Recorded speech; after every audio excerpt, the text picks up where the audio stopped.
Hello everyone, आज हम एक अरेबिक नेटफ्लिक्स सीरीज़ देखेंगे जिसका नाम है अल रवाबी स्कूल फॉर गर्ल्स। पार्ट 1 में हमने देखा है कि मरियम ने रुकाया से अपना बदला ले लिया है। बिना हिजाब के फ़ोटो अपलोड करने की वजह से रुकाया की माँ उसे स्कूल से निकाल देती है। क्लासरूम में मिस सबीर कहती है कि रुकाया अब कभी स्कूल नहीं आएगी। रानिया और लयान रुकाया को फ़ोन लगाते हैं पर वो फ़ोन नहीं उठाती। लयान फिर गुस्से में आके मरियम के फेक अकाउंट पर मैसेज करती है कि तुम्हें इसका भुगतान करना पड़ेगा। मरियम उसके इस मैसेज को देखकर बहुत ही खुश होती है पर डेना खुश नहीं। डेना कहती है लयान तो छोटी मजाक करती थी पर मरियम ने तो रुकाया को स्कूल से ही निकलवा दिया। मरियम इस बात से चिढ़कर वहाँ से चली जाती है। डेना सोचती है उन्होंने गलत किया पर नूफ का ऐसा कोई विचार नहीं। थोड़ी देर में रानिया का बॉयफ्रेंड नूफ को इंस्टाग्राम पर फॉलो करता है। पिछली रात चैरिटी इवेंट में रानिया के बॉयफ्रेंड ने नूफ को कॉम्प्लीमेंट किया था पर नूफ भी उसे इंस्टाग्राम पर फॉलो बैक करती है। रानिया को पता लगते ही वो नूफ को मारने आती है। रानिया चाहती है कि नूफ उसे अनफॉलो करे पर नूफ नहीं करती। दोनों में बहुत लड़ाई होती है। आखिर में रानिया नूफ का फोन जमीन पर पटक देती है। ग्राउंड पर फुटबॉल प्रैक्टिस रानिया लीड करती है। सभी लड़कियां आज के रिजल्ट के लिए उत्सुक हैं। उन दो लड़कियों में से एक लड़की रानिया, दूसरी लड़की मरियम है क्योंकि मरियम को एक अच्छे एटीट्यूड के साथ स्पोर्ट्समैनशिप भी आता है। लयान इस बात पर बहुत गुस्सा हो जाती है क्योंकि लयान के हिसाब से सारे अच्छे मौके सिर्फ उसी के लिए हैं। बदला लेने की आग में लयान मरियम का पीछा करती है। जब मरियम शावर में जाती है तब लयान उसकी डायरी पढ़ती है जिसमें उसने अपनी दिमागी हालत के बारे में लिखा था। मरियम को स्पोर्ट्स टीम से निकालने के लिए लयान के दिमाग में एक आइडिया आता है। वो मरियम की डायरी के पन्नों को सब लड़कियों में बांट देती है। लड़कियां मरियम का मजाक उड़ाने लगती हैं। सारी लड़कियां मरियम को पागल बोलने लगती हैं। जब मरियम को पता लगता है कि वो उसकी डायरी पढ़ रहे हैं तो मरियम रोने लगती है। मरियम बाथरूम के स्टॉल में जाके रोने लगती है। लयान और उसके दोस्त स्टॉल के बाहर बैठ के मरियम की डायरी पढ़ते हैं और उसका मजाक उड़ाते हैं। सब लड़कियां मिलकर स्टॉल में मरियम के ऊपर डायरी के पन्ने भी डालते हैं। रिसेस खत्म होने पर भी मरियम की क्लास में जाने की हिम्मत नहीं होती। स्कूल खत्म होने पर डेना मरियम के पास आती है और वो मरियम को मनाती है। मरियम बड़ी मुश्किल से बाहर आती। मरियम कहती है कि वो लयान और उसके दोस्तों से बदला नहीं लेना चाहती और वो अपना स्कूल ट्रांसफर करा देगी। नूफ कहती है कि उसे बुलीज से हार नहीं मानना चाहिए पर मरियम के हिसाब से वे जीत गए हैं। कुछ दिनों तक मरियम स्कूल नहीं जाती और अपने दोस्तों के मैसेजेस का रिप्लाई भी नहीं देती।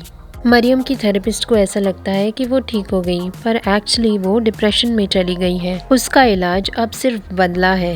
वहाँ लयान और रानिया रुकाया के घर जाते हैं और प्रार्थना करते हैं कि रुकाया की माँ उन्हें अंदर आने दे पर रुकाया की माँ उन्हें अंदर नहीं आने देती और कहती है कि हमें फ़ोन करना भी बंद कर दो। रुकाया अपने कमरे की खिड़की से लयान और रानिया को जाते हुए देखती है। यह देख रुकाया रोने लगती है। रुकाया की माँ कहती है तुम्हारी इस हरकत की वजह से तुम्हारी बहनों की भी शादी होना मुश्किल है जो तुमसे ज़्यादा सुंदर और तमीज़ वाली हैं। उधर मरियम भी परेशान है। डेना नूफ को अपने घर पर बुलाती है। उसके पास कोई नई इन्फॉर्मेशन है जो वो मरियम और नूफ को बताना चाहती है। मरियम अपनी माँ के पास स्कूल ट्रांसफ़र करने की बात करने ही वाली होती है कि उसे नूफ का मैसेज आ जाता है। अपने दोस्तों को मुसीबत में समझकर मरियम डेना के घर भागती है। मरियम के आने के बाद डेना लयान का प्लान बताती है। डेना बताती है कि स्कूल ट्रिप होने वाला है इसमें लयान और रानिया अपने बॉयफ्रेंड्स को बुलाने वाले हैं। डेना फिर उन्हें लयान और रानिया के बॉयफ्रेंड्स के साथ खींचे गए फोटो के बारे में बताती है। नूफ इस फोटो को एक फेक अकाउंट से लयान के फ़ोन पर भेजती है। जैसे ही वो डर के मारे इस फोटो पर क्लिक करती है नूफ उसके अकाउंट में हैक कर देती है। अब नूफ को लयान के सारे सोशल मीडिया डिटेल्स मिलते रहेंगे। ट्रिप का दिन आ गया है और डेना बहुत ही खुश है। लयान भी अपने बाथरूम में तैयार होती रहती है। तभी उसका बड़ा भाई हजीम दरवाजे पर खटखटाता है। वो हड़बड़ाहट में बाहर आती है। लयान को शादी से पहले डेटिंग करना मना है। रानिया की लाइफ के बारे में पता लगता है कि उसके पापा दारू में धुत रहते हैं। वो रानिया को ट्रिप पर जाने से मना करते हैं जबकि उन्होंने उसका कंसेंट फॉर्म भी साइन कर रखा है पर रानिया की माँ बीच में आके उन्हें मना लेती है। हजीम लयान और रानिया को बस स्टॉप पर छोड़ता है। बस स्टॉप पर जाते समय लयान को हजीम के ट्रक में एक पिस्टल मिलती है। जब वो पिस्टल के बारे में पूछती है तो वो कोई सही जवाब नहीं देता। रिजॉर्ट जाते समय मरियम और नूफ लयान के सोशल मीडिया पर ध्यान रखते हैं। उसे आने वाले सारे मैसेजेस और कॉल्स का उन्हें पता रहता है। रिजॉर्ट पहुंचते ही सब लोग खुश हो जाते हैं। मिस सबीर सबको रूम्स असाइन करती हैं। डेना और मरियम का रूम एक साथ है। नूफ का रूम लयान और रानिया के साथ है। जब नोफ को पता लगता है कि मरियम ने उसे लयान और रानिया का रूम असाइन किया तो वो चिढ़ जाती है, पर मरियम कहती है ऐसे में तुम उन पर ध्यान रख पाओगी। नोफ इस बात से बिल्कुल सहमत नहीं है क्योंकि मरियम ने उसे बिना पूछे इतना बड़ा डिसीजन ले लिया। मरियम फिर पूरे आत्मविश्वास के साथ लयान और रानिया के रूम में जाती है। नोफ उन्हें साफ साफ कह देती है तुम मेरे काम में अड़ंगा न डालो, मैं तुम्हारे काम में अड़ंगा नहीं दूंगी। कुछ देर में सभी लड़कियां मज़े करने के लिए पूल पर जाती हैं और कुछ लड़कियां वॉलीबॉल खेलती हैं। लयान डिसाइड करती है कि वह स्पा में जाएगी। वहाँ स्पा में उसे नोफ मिलती है। फिर वो बहस करते हैं और अलग अलग रास्ते जाते हैं। जब नोफ स्पा में खड़ी होती है तो वहाँ एक बुजुर्ग आदमी नोफ को गलत तरीके से छूता है। नोफ डर जाती है पर लयान उसे बचाने आ जाती है। लयान उस आदमी को भगा देती है और नोफ को पूछती है क्या तुम ठीक हो। वो मिस अबीर को बुलाकर ये बात बताती है। नोफ लयान को शुक्रिया कहती है। जब लयान और रानिया रूम में जाते हैं तो नोफ सोई हुई होती है। रानिया उस पर टॉन्ट कसती है पर लयान उसे रोक देती है। नोफ लयान के इस पहलू को देखकर बहुत ही आश्चर्य करती है। नोफ का लयान के प्रति नजरिया बदल गया है। नोफ मरियम से जाके कहती है कि अब वो प्लान को आगे नहीं बढ़ाना चाहती। मरियम कहती है कि तुम्हारा ब्रेन वॉश हो गया है। नोफ कहती है कि वह बच्ची नहीं। नोफ कहती है अगर हम उन्हीं की तरह करने लगे तो उनमें हम में फ़र्क क्या। नोफ लयान और रानिया से उनके दूसरों के प्रति व्यवहार के बारे में उनसे बात करना चाहती है और मरियम कहती है कि मैं ये प्लान तुम्हारे बगैर भी कर सकती हूँ। डिनर के बाद लयान और रानिया एक क्लब में जाने के लिए तैयार होते हैं। रानिया के ना कहने पर भी लयान नोफ को बुलाती है। नोफ भी उनके साथ क्लब में जाने के लिए तैयार हो जाती है। रानिया के पूछने पे लयान बोलती है कि ऐसे में वो हमारी कंप्लेन नहीं कर पाएगी। यहाँ मिस अबीर रात को सबके अटेंडेंस ले रही है। जब मिस अबीर लयान के कमरे में अटेंडेंस लेने आती है, लयान आई मास्क पहनकर सोए हुए होने का नाटक करती है। अबीर के जाने के बाद तीनों लड़कियाँ रूम से भाग जाती हैं। हाँ, क्लब में क्लब का बाउंसर उन्हें रोक देता है पर लियात उनकी मदद कर देता है। लयान और रानिया अपने अपने बॉयफ्रेंड्स के साथ मजे करते हैं पर नोफ अकेली रहती है। मरियम मुश्किल में पड़ गई है कि क्या उसे अपना प्लान आगे ले जाना चाहिए या नहीं। डीना कहती है कि हमें पहले नोफ से बात करनी चाहिए, पर मरियम के हिसाब से उन्हें इससे अच्छा मौका कभी नहीं मिलेगा। मरियम मिस अबीर को फ़ोन करके बताती है कि लयान और रानिया गायब हैं। उसे ये पता नहीं कि नोफ भी उन्हीं के साथ है। जब डीना नोफ को रूम में चेक करने जाती है तो वो उसे मिलती नहीं, पर अब वो कुछ नहीं कर सकते। रानिया का बॉयफ्रेंड नोफ पर डोरे डालता है। नोफ इस बात के खिलाफ है पर रानिया का बॉयफ्रेंड मानता नहीं। वो नोफ को छूने जाता है पर नोफ उसका हाथ पकड़ लेती है। पर रानिया को इस बात की गलतफहमी हो जाती है कि नोफ उसके बॉयफ्रेंड पर डोरे डाल रही है। रानिया नोफ से लड़ने लगती है। रानिया नोफ का कुछ नहीं सुनती और अपने बॉयफ्रेंड का ही सुनती है। नोफ को इस बात का बुरा लगता है कि बेकसूर होने पर भी सब उस पर इल्ज़ाम लगा रहे हैं, इसलिए वो वहाँ से चली जाती है। वहाँ मरियम परेशान है और बार बार उसे फ़ोन लगा रही है।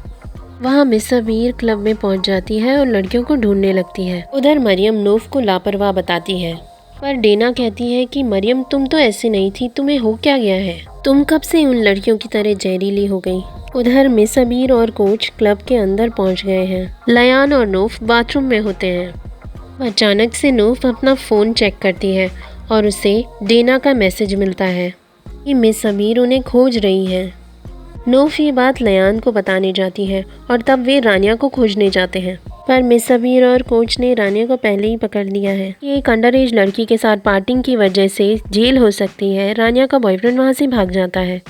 मिस अबीर और कोच लयान और नोफ का पता पूछते हैं, पर रानिया कहती है कि वह अकेले ही आई है। लयान और नोफ मिस अबीर से कहते हैं कि वे रानिया को ढूंढने गए थे, इसलिए रूम पर नहीं थे। दूसरे दिन रानिया स्कूल में लाल आंख के साथ आती है। इससे हमें साफ पता लगता है कि उसके पापा ने उसे मारा है। रानिया को स्कूल वार्निंग के साथ छोड़ देता है। डेना और नोफ को बहुत बुरा लगता है, पर मरियम अपने किए पर बहुत खुश है। जब से वे स्कूल ट्रिप से वापस आए हैं, मरियम ने नोफ और डीना से बात नहीं की है। लयान बाथरूम में रानिया की आंख की चोट को मेकअप से छुपा रही है। रानिया को इस बात का बुरा भी नहीं लगता कि सिर्फ वही पकड़ी गई। रानिया ने लयान को इसलिए बचाया क्योंकि वो जानती है कि अगर हसीम को पता लग जाता तो वो लयान के हाल कर देता। लयान रानिया से कहती है कि वो थर्सडे को लेथ के साथ जाएगी। रानिया लयान से कहती है कि तुम ध्यान से जाना क्योंकि आजकल हमारी बातों का सबको पता लग जा रहा है। रानिया नहीं चाहती कि लयान पकड़ी जाए क्योंकि वह उसके परिवार को जानती है।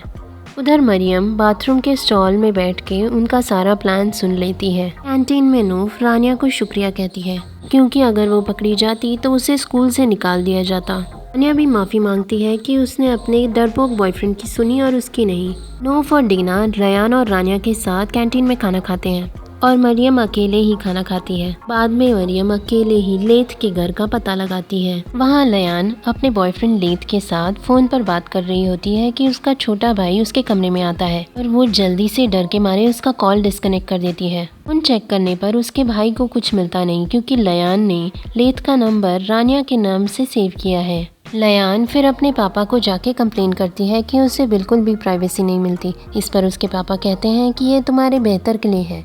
दूसरे दिन लयान अपने बॉयफ्रेंड लेथ के साथ घूमने जाती है। मिस सबीर लयान को क्लास में न देखकर समझ जाती है कि उसने आज भी क्लास बंक किया है। मिस सबीर लड़कियों से पूछती है पर उन्हें भी कुछ पता नहीं।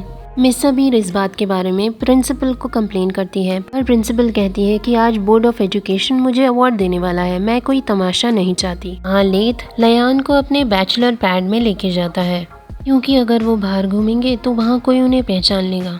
लयान उसे साफ कह देती है कि वह मूवी देखने के अलावा और कोई गलत काम नहीं करेंगे।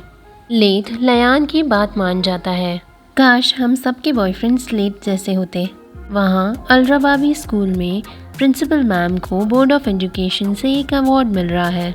मौका देखकर मिस सबीर प्रिंसिपल के रूम में चोरी से चली जाती हैं। मिस सबीर लयान के पेरेंट्स को फ़ोन करके बताती है कि लयान स्कूल में नहीं आई है और ये पहली दफ़ा नहीं है जब लयान ने स्कूल बंक किया हो। लयान के पेरेंट्स तुरंत स्कूल आ जाते हैं। रानिया स्टॉल में बैठ के अपने पुराने फ़ोटोज़ देख रही होती है तो उसे कुछ दिखाई देता है। फ़ोटो जूम इन करने के बाद उसे पता लगता है कि लयान रानिया और उनके बॉयफ्रेंड्स का फ़ोटो डेना ने खींचा था। रानिया को शक होता है कि रुकाया को स्कूल से निकालने का काम और क्लब में उसे पकड़वाने का काम इनका ही है। रानिया तुरंत स्टॉल से निकल के डेना और नूफ के पास जाती है। डेना और नूफ अपनी गलती मान जाते हैं। नूफ और डेना उसे बताते हैं कि उन्होंने ये काम मरियम के साथ मिलकर किया था। मरियम लयान के साथ कुछ बड़ा करने वाली है। वहाँ लयान और लेथ बिना किसी डर और हिचकिचाहट के मज़े कर रहे हैं। वहाँ डेना और नूफ रानिया को सब कुछ बताते हैं और माफ़ी मांगते हैं। रानिया कहती है कि हमें लयान को बचाने का सोचना चाहिए और वो मरियम को ढूंढने निकलते हैं और निकलते ही उन्हें लयान की फैमिली प्रिंसिपल के ऑफिस जाते दिखती है। मिस सबीर ऐसे बताती हैं कि जैसे प्रिंसिपल को तो लड़कियों की कुछ पड़ी हुई ही नहीं है और वो लयान की फैमिली को वो सब बताती हैं जो उन्हें लयान के बारे में पता है। जैसे ही हजीम को पता लगता है कि लयान का बॉयफ्रेंड है, हजीम बहुत गुस्से में आता है। दूसरी तरफ मरियम हजीम को लेथ के बैचलर पैड का एड्रेस भेज रही है पर वो बीच में रुक जाती है।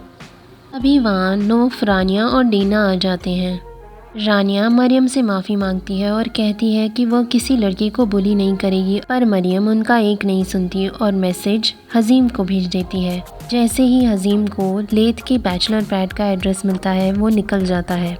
दूसरी तरफ लयान और लेथ एक मूवी देख रहे हैं। मूवी देखते देखते लेथ लयान से कहता है कि वह उससे प्यार करता है। तभी उनके दरवाजे पर कोई खटखट आता है और वे डर से जाते हैं। आवाज़ से लयान को पता लगता है कि वह उसका भाई हजीम है। बाहर लयान के कपड़े सूखते देख हजीम को और गुस्सा आता है।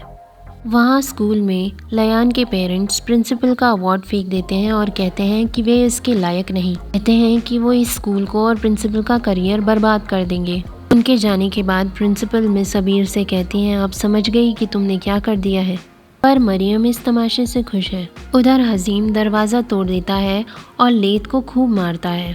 डरी डरी सी लयान हजीम से माफ़ी मांगती है पर वह उसकी एक नहीं सुनता। लयान हजीम के सामने बहुत गिड़गिड़ाती है, कहती है माँ के बारे में सोचो, बाबा के बारे में सोचो, पर हजीम उसकी नहीं सुनता। आखिर में लयान आंखें बंद करके अपने नसीब को स्वीकार लेती है। बाद में हमें एक गन शॉट की आवाज़ आती है पर यह नहीं बताया जाता कि गोली किसे लगी। बाद में प्रिंसिपल को ऑफिस में दिखाया है। उनके टेबल पे पड़े फ़ोटो से हमें पता लगता है कि लेथ उनका बेटा है और मरियम घमंड से चल रही है। रानिया को रोते देख उसे बिल्कुल भी दया नहीं आती और हमारी सीधी सादी सच बोलने वाली लड़की एक शातिर बन गई है जिसे अब किसी को मरवाने में भी डर नहीं लगता। अगर आपको ये एपिसोड पसंद आया तो please follow me for more.